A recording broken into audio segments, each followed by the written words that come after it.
हा mini blog जे आहे तुम्ही आधीपासून बघा, तुम्हाला माहित पडेल काय पेरून राहिले तर.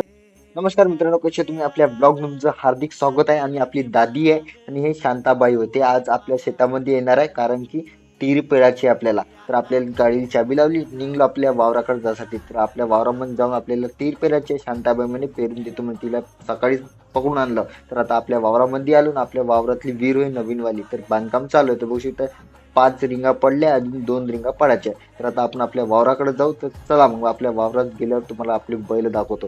ही आपली मिरची होय आणि आपली बैल जे आहे जांबाच्या झाडामध्ये उभी आहे. तर बाबा जे आहे तिळ जे आहे ना ते मिक्स करून राहिले, आणि जेणेकरून ती मिसळली पाहिजे पूर्ण. तर आता बाबा नाही का टिपणीला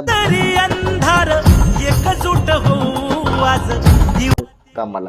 तर अशा प्रकारे आम्ही हिंडून राहिलो मस्त, आणि दादाजी बसून आता मिरची तोडून राहिली. तर बघू शकता लाल लाल मिरची तोडून राहिली आई. आणि आता एवढं झालं आहे. तर बघू शकता अशा प्रकारे आपली पेरणी अर्धी झाली. आणि आता मी त्याच्याकडे चाललो, तर दादी वगैरे बसली, थकून गेली. म्हातारी बाई येतात, तिला थकवायला. मातीसाठी र गड्या मनगटाचं जोर